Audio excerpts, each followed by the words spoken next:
let's talk Bartacks, built into the Pfaff Creative Icon 2. You'll find all the Bartacks in menu 1.4. They are mixed in with the eyelets and darning stitches. Starting at stitch number 9, you have a bar tack that you can make any length you want.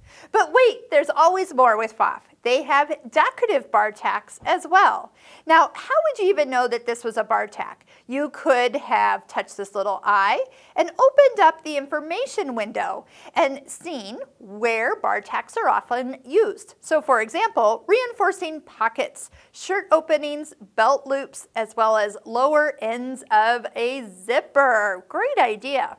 But look at stitch number 10, a denim bar tack, 11, a decorative bar tack, 12, a cross stitch bar tack, and 13, 14, and 15, once again, all land in the decorative bar tack options.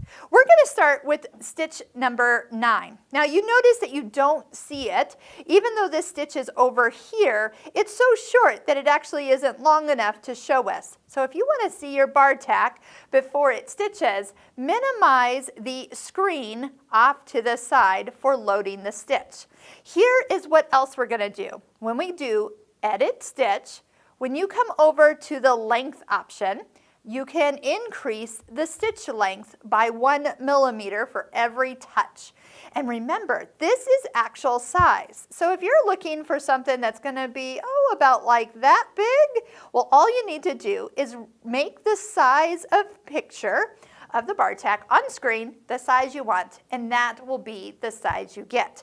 You'll also notice in the toggle switch below the word length, as you touch it, you see the word density. So you can actually adjust the density or how close those stitches are. If you're using a little thinner thread, you might want those stitches to be a little closer together. Watch the screen as I touch the minus sign. You'll see that the density, it's getting much darker because there's more stitches that will actually stitch.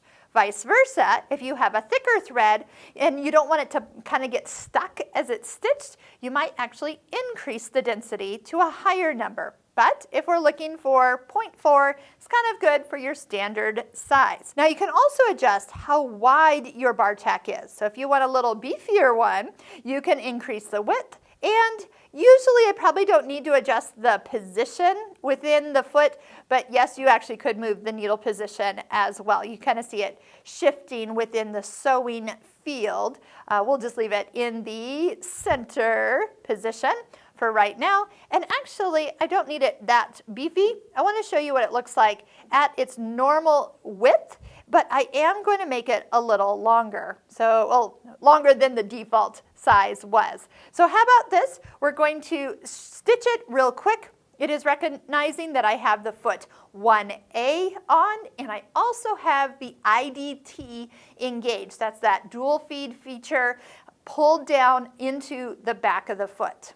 Now, bar tacks are actually what we use to sew the tassels on the Pfaff Stitching Cosmos quilt before stitching the buttons in place. So you don't see them, but as we were laying down that glittery yarn, we tacked them in place with a bar tack. So it was super easy to go ahead and stitch them down. They held in place, and then the button was stitched right on top. So you can use the start button on the front of the machine. Go ahead and watch it stitch. It will stop when it's done, so it really is fast and easy, and you can use the thread cutter to cut the thread. And if you needed to add bar tacks in and around your project, I mean, they're going to go fast. So if you find yourself going, that's a great idea to reinforce areas, this is an easy stitch to pick and apply at every place possible. So check out all the videos we have done on the Pfaff Creative Icon 2. Those links are in the description below, and you can master this machine from A to Z. If you're interested in the Pfaff Stitching Cosmos online quilt course, we also have 10 free videos that you can watch for free to see if that course is right for you.